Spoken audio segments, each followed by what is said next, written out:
Hi everyone, I hope you're good guy and welcome to a new video. So today I'm gonna show you how I made my Acid Techno 2 Ableton templates. So basically this template have been made during my live stream on my other channel called Audio React. So you can go and subscribe if you don't wanna miss the next live stream. I also do feedback live stream where I can roast your track. And yeah, today I'm gonna tell you a little bit more about the sound design of each track, why I created each track, why I put this effect and the MIDI file as well, the MIDI notes. And next week I will focus more on the mixing and the mastering and as well the arrangement. So yeah, let's have a listen. So it's a kind of Acid Techno track but with a bit of a old school vibe, I would say. And there is more kind of a classic part and there is more like kind of a bit more weirder part. So let's have a listen. So basically it's kind of sounding like this.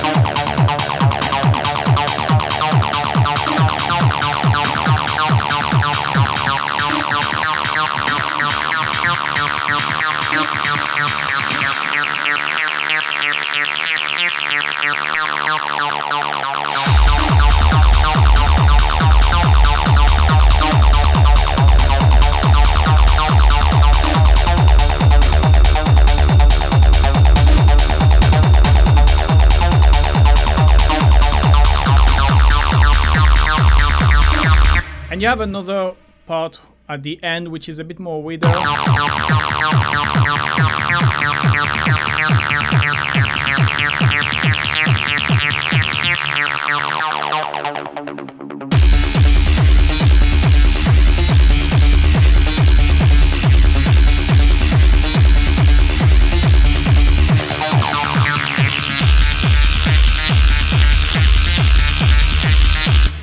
Alright, let's get started. So the first track is basically the Sidechain track. It's basically a 909 clap as I use as a trigger. It's in send only and I use that as the trigger for all of my sidechain compression. Basically, you will see later that I have some sidechain compression, for example, here, and it's the trigger. And I use it as well as a color code to kind of see different parts of the track every time there is a variation. And it's kind of helping me and as well helping you to see and have a more global idea of the arrangement and the structure. So usually I will always start with the kick and the low end. I'm going to start with the acid chorus, the main lead, and you will understand why actually when we talk about the low end. So the sound itself, let's start with the MIDI note maybe. So there is no really rule when you create acid pattern, it's really up to you. Few things I will recommend is, as you can see here, it's G and it's again D but an octave upper. And the way I've basically created this pattern is I basically usually always create kind of a 16 note pattern.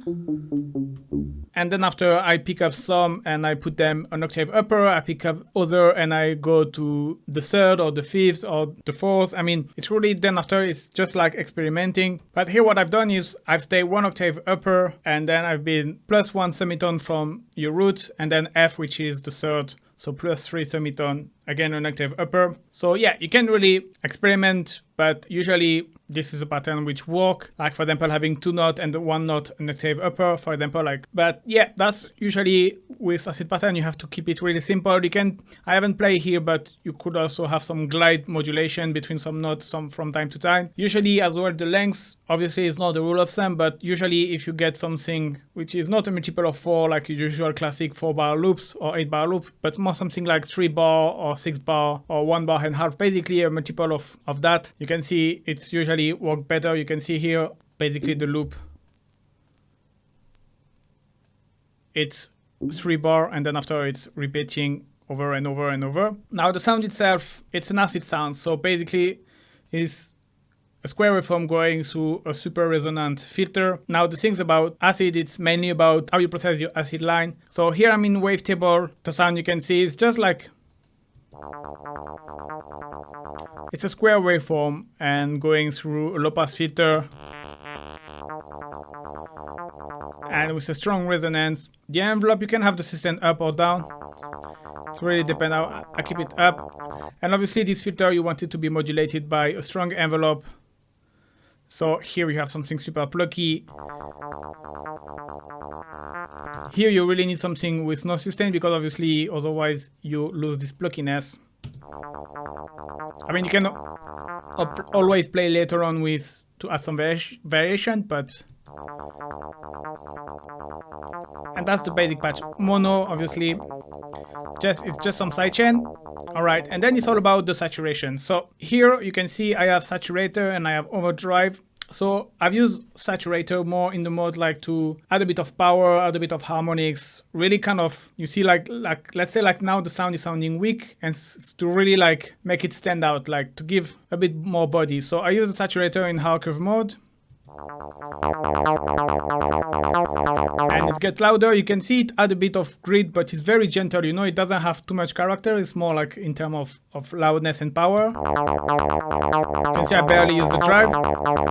And then overdrive is really what's gonna give the character, especially because you can filter the drive, and it's really what gives.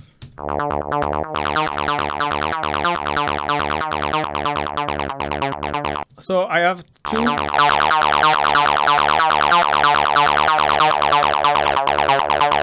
And you can see this one is actually, it's following this one, the filter. So they are both mapped to this macro, and if I go to map, you can see like basically the overdrive filter, it's mapped as well to the cutoff. So this way, the reason being that the problem with overdrive, if you stay at a certain frequency, it doesn't move. So for example, when you play with your cutoff and you go down, your acid sound is gonna be around that zone. But then here, if you overdrive its filter only this part, it won't work properly, because obviously here you're saturating the high and not the low.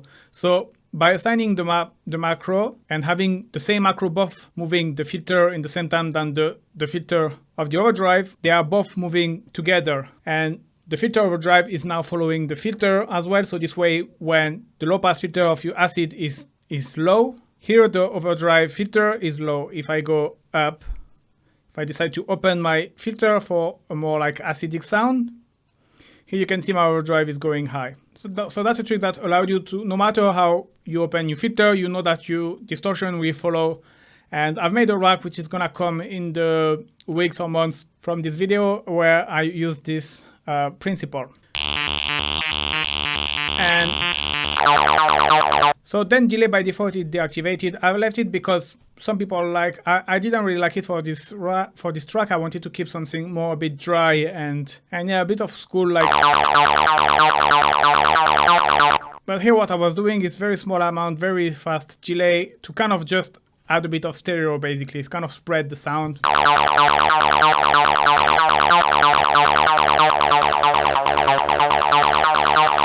And then reverb, so this is depend your taste and depend the acid sound as well, but not too much dry wet, not too long decay neither.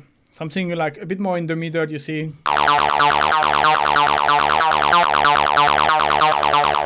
To don't have something too dry, but to don't have something like in too much reverb neither. And then it's a low pass filter that I've used. You will see it's more like for the intro and the outro. You can see here, it's like to introducing the sound, and then it stay up the whole track.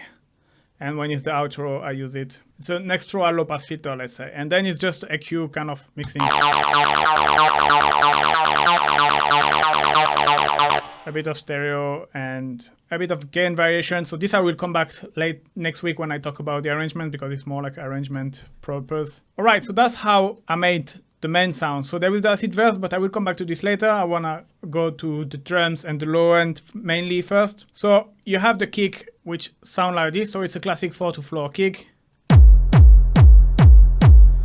And you're gonna see actually the kick sounds pretty good without effect. Because this nice raw punchy kick, and actually even you don't especially really need this process, to be honest, like if you listen to the track without the effect.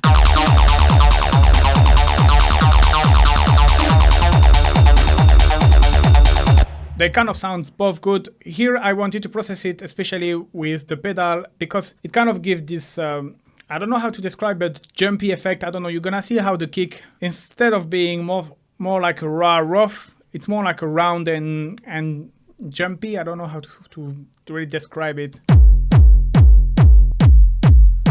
See, something without effect, raw, dry, and something more round, jumpy. And then I use overdrive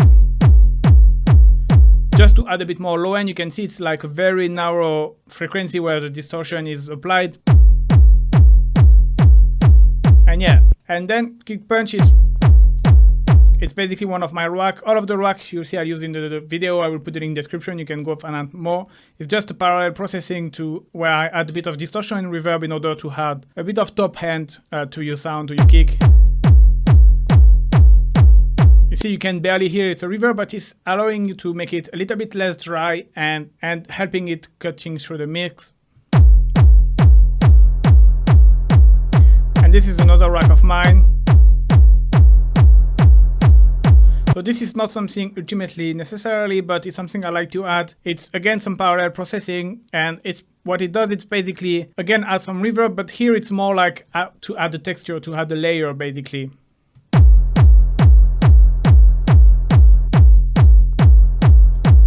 I basically use the kick to create a kind of noisy texture. I could have used a return, for example, where I send my kick but yeah, again, if you want to find out more about this rack, I put the link in the description. But this way, it's add a bit of groove as well, a bit of movement.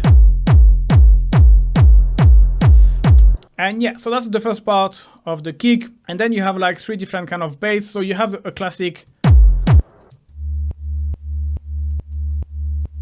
bass sound. So bass sounds, which is kind of playing the same note. And the patch is very simple. It's just a square waveform that I apply a low pass filter, and it's make it the kick drum a bit more bassy. Obviously it's heavily sidechain, but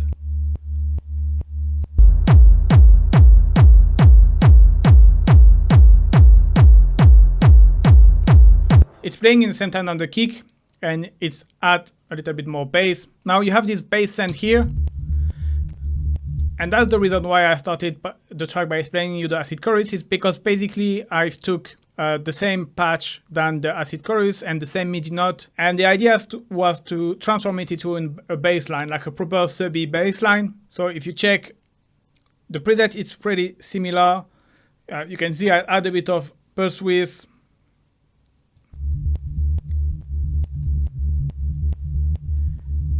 But the main change I've done is, you can see here you have this saturator with wave shaper. And what I've done as well is the auto filter. You can see now you have the auto filter always very low in the way that I just have the sub frequency. But yeah, in a nutshell, it's basically a filtered version of my acid bassline, and I've used as well the saturator in wave shaper mode to really add a bit more bass and make it more bassy and subby in a certain way. And yeah, the MIDI, you can see it's following the same. It's exactly the same. You can see it's exactly the same MIDI pattern. This is something I hesitated to put it on no.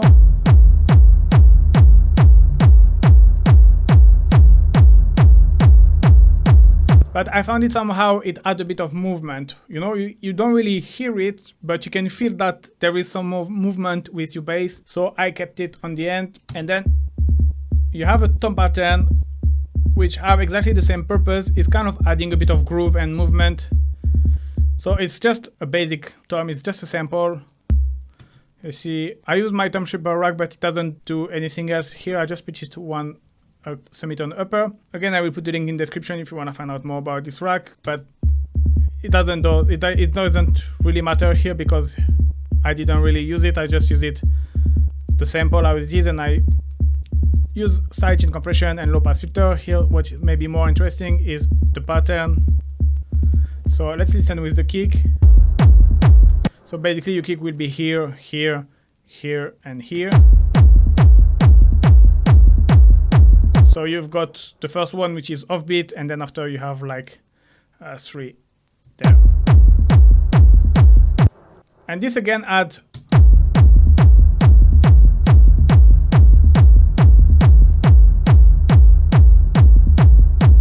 and at first I was thinking, okay, maybe there's too many elements into the low end, but to be honest, every time I remove one, I feel like it's missing something, so I left them all. You have the bass, which is giving this woo impulsion. You have the bass end, which is kind of adding a bit of movement to your bass line. It's like always kind of somehow moving. And you have the tom, which really gives this rhythmic element. And altogether sounds great. So that's it for the low end. Now let's jump into the hats. The hats have been pretty classic. As I said, I wanted a bit of a old school vibe. So what I've used is I use 909 sample mainly. And you can hear color hi-hat. You can see I haven't even processed it. I haven't even like EQ or 909 cloud hi-hat, 16. The pattern is a 16 cloud hi-hat. You see, it's a classic. And then you have your open hat offbeat, which is a 909 offbeat. Here I add a bit of distortion, and I kind of was the resonant frequency I removed.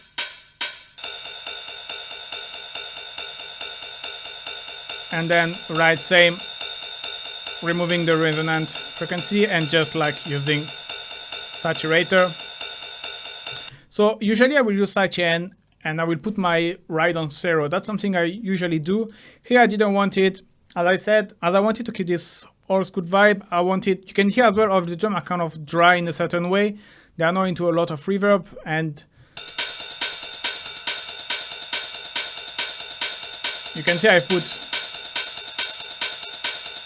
put a bit of reverb here. This basically it's a rack as well. I put it in encryption if you want to grab it. It's a kind of a default drum rack I've created in order. I just have to drop some sample and I can easily send reverb. I have, for example, some return already set, and I can detune the ride if I want. I can choose the decay of the reverb just to make my life easier. Here I use it in the just a very basic way. But yeah, just going to a bit of reverb. And I found them a little bit messy. I had channel EQ. This is really great if you don't want to get too surgical into your EQ. You can just, it's like basically just shave EQ that you can use. And I've done that to reduce the low, accentuate the high, and then I boost around 1.5. The mid especially is like to bring a little bit the open hats a bit more in the front.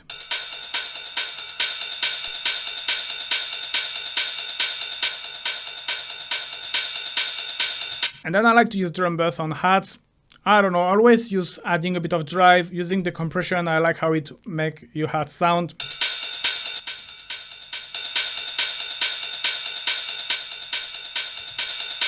Crunch, every element add a little bit this extra something, which is kind of nice. I like to use the transient a little bit negatively to kind of reduce the tail of the reverb as well.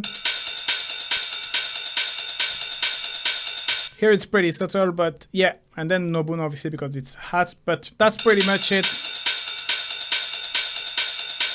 The ride is playing, you can see on the beat and off beats, and the one of the beat on the beat is a bit lower velocity than the one off beat, so this way you get this kind of impulsion, having something low, high, low, high, low, high, and yeah. So on the kick with the hats. Alright, so acid chorus, we've done it. Acid verse. So this one, again, I've kind of reused the same preset than the acid chorus. This is something I do a lot. If you're familiar with my video, it's what I like to call recycling. It's taking an element of your track, duplicating, and from that duplicate version, you can move into something completely different, but at least you have a similar base and you have more chance to find something that will fit the rest of your track, basically. So basically here, I took the main lead and I transformed it into a bass line, and I took the main lead and I transformed it into a different version for maybe, here it's like the second chorus, add a bit of something completely different. You can see that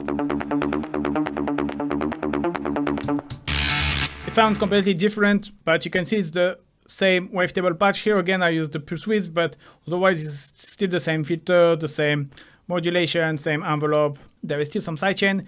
Here actually I think, you know what, I might have mistaken. I basically create this one first, and I create the bass one from this acid verse. So it's even further actually.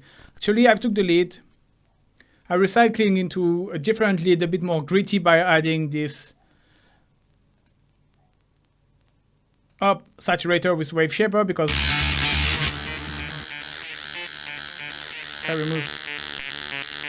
if I remove this saturator with wave shaper, it's kind of sounding like the original. So then I've done that to create something different. I've put it in stereo.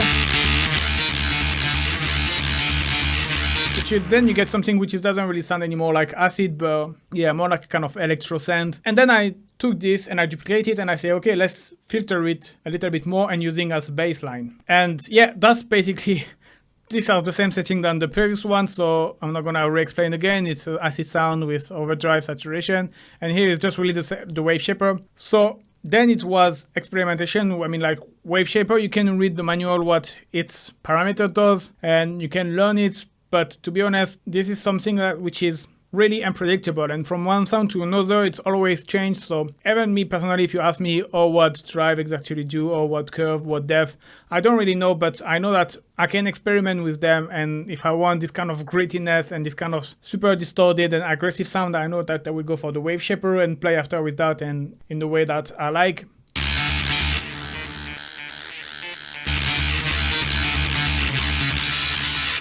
Usually this part as well helps a lot. This works well on kick as well. If you want to use this with kick drum, it kind of get unpredictable sound. And yeah, here I've just EQ it as well because obviously I want it to be more stereo and more like a synth, so I boost a little bit there.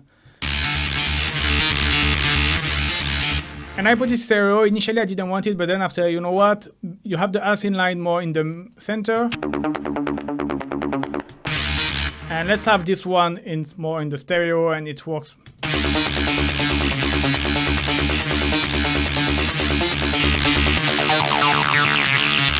So let's talk about the send now. I use them mainly for arrangement purpose. Like basically, you on your Acid Techno track, I like sometimes to have a little bit of break of the acid line. At least of the main melody. And usually, adding synth is a great way to that. You can low pass your filter of the acid and add some different kind of synth. So I will talk about this more in the arrangement video next week. But yeah, the risk is sometimes to add too many. Here I have this synth, so it's mainly synth stab sound which are playing here and there. They are kind of answering answer each other. You can see you have first this one, and then you have a kind of a classic Hoover sound. And to make this, I use. So this is a rack I created to kind of create really industrial sound. And here, like the deal here is basically to having one oscillator slightly detuned from another. What's create this tension? You see, if I remove just the fine, it sounds completely different. And that's the main things to take from this rack. If you want to find out more, again, I'll put it in the description if you know how I made it and if you want to know how to use it. But that's having two sawtooths, very slightly detuned, and obviously amp. Amp is a powerful device that really can add a bit of grit and energy to your sound. And then it's going into a reverb, which here it's more like a wide reverb, like a kind of a warehouse kind of reverb. You can see I put 37 dry rate % and 6-second decay time, so it's way longer reverb. And yeah, this play like during the intro, and after it play during the drop one. This one actually play a little bit along the whole track, but then after I have Hoover and Stab. So the Hoover, again, it's one of my rack. So I know I've used a lot of my rack, but it's just always a quick way to, when you have a sound in your head and you know that this rack is getting close to that, can just drag and drop. But yeah, it's this kind of classic Hoover sound. I made a whole video about it. It's from a classic patch from a classic synth. And yeah, it's just playing. So I play a bit different. One is short and one is a bit longer. And yeah, that's pretty much it. I'm not gonna re-explain again the whole effect chain and everything. Now, here I have a stab sound. So I use this plugin. I guess everyone knows this plugin by now. If you don't know, it's called Wave Generator, and it's a sample-based plugin. There is a lot of classic stab and kind of synth sound from the 90s, and yeah, I just use this one, and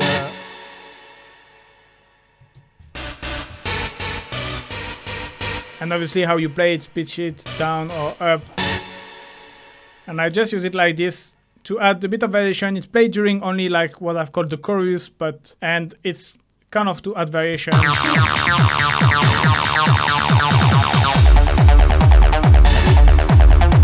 So you see, that's what I was saying, like the filter is a little bit low, and then I play this.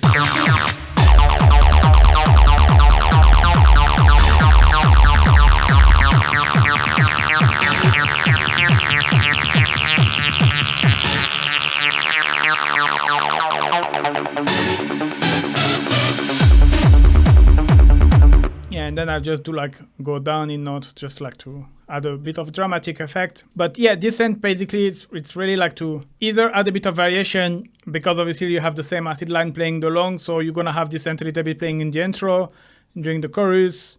Then you have what I've called the chorus bits, where I have this other synth playing and not the other. Then during the verse I have the synth one again by itself, and then you don't have them during the drop too, but you have then the stab and the synth playing together in the second chorus. So I will talk about this in the arrangement video next week, but yeah, just to get you an idea why there is this synth. Also, I wanted something more like a kind of a stab synth, because you want something like very sharp. You don't want the melody which is repeating a lot, because obviously you have the acid line. Just want something which pop up here and there, not too present, not too important, just something like that's cool, that add a bit of variation, but who doesn't steal the show of your acid line, obviously. Now then, last synth is something I add after. It's just a drone kind of synth for the break. It's just to add a bit of tension during the breaks.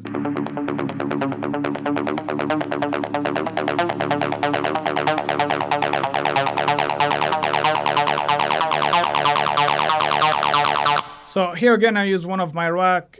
Usually this rack is I created to kind of create like foghorn type of sound, like this kind of brassy sound. Here I use it more like as a sustain note with the low pass filter, so this way you get this drone ambience. There is many ways to create drone. Here I've used the square waveform as well in Wavetable, that I use the bandpass filter as well. And you have some unison. Again, if you want to find out more about this rack, I put it in the description. It's not that much of important sound for the track, but drone sound in general is great to add them in the break, because they add a lot of tension. And then we have some SFX. So you can see it's called SFX open hi-hat, SFX clap, SFX crash, and you're gonna understand why. You can hear it's been made from the open hat, so you have like kind of a reverse first, and then you have kind of a hit. I let this track here, you can see there is nothing playing during the track, but it's just to show you how I created the SFX. And basically you can, what I'm usually doing is, you can see I've used the same drum rack than for the hats. Basically what I've done, I've duplicate, and then you keep just one of the drum element and you put it into a lot of reverb. So you can see here I have a dry wet around 50%, 20-second decay time. The compressor is really here like to kind of sustain the tail of your reverb, so this way you have something a bit more consistent, and then it's just filter. And then basically what I usually do is I duplicate and I freeze the track, and I will then flatten it, and then you will have something with the same waveform than that. So that will be your hit, and then you just duplicate this sample, I'm gonna show you, and you reverse it, and you have your SFX. So let me flatten it. So this, you can see, is exactly the same than this one, for example. And what you can do is you duplicate, and you can reverse, and you now have your SFX. So it takes a little bit more of work. Usually you need to cut the impact. For example, if you go down here, let's say you're gonna get rid of this, and then you put them both together again, and now you should have something, a nice SFX which work. So yeah, I've done the same for the clap. I basically use the same SFX template. Instead of having the crash, I put the clap sample. You can do this with any percussion. You can do that as well with your synth. For example, to introduce a synth, you can have this long reverb and then just like freeze flatten and reverse it. And then our Mixdown. So the main reason being that this is kind of my pre-master, something before to go to the master track. And the reason why I like to have a pre-master, it's because I send all of my track to this Mixdown, and on this track I can add a lot of effects that I want, which like sound design effects. For example, a low cut, I have this washout effect. I can put the sound in mono or in stereo, and I don't make them on the master because I use the master for mastering effects only. You can see I have the mastering chain here. So I like to keep things different, like to have two separate tracks for two separate purposes. That's just a very personal choice, but this way it's for you easier to understand as well. You see, you don't have on the master something super complicated, because if I had everything, let's say on the master, for example, let's say I have this and this is not grouped, okay? All right, and then when you open the template, you have all of these effects which are all mixed together, and you don't really know, okay, why is this there, why is this there? And it's kind of confusing, you know? So having two separate tracks doesn't take much more effort, but just keep things clear. This sound design effect related to the track, low cut, washout effect. This master is just effect related to the mastering. Easy. And yeah, that's it for today, guys. Thank you very much for watching. If you want to grab the template, you can link in the description. It's a great way to support me. Don't forget to like and subscribe. Next week, we're going to talk about the arrangement, the mixing, and the mastering. And yeah, thank you, guys, and see you. Bye-bye.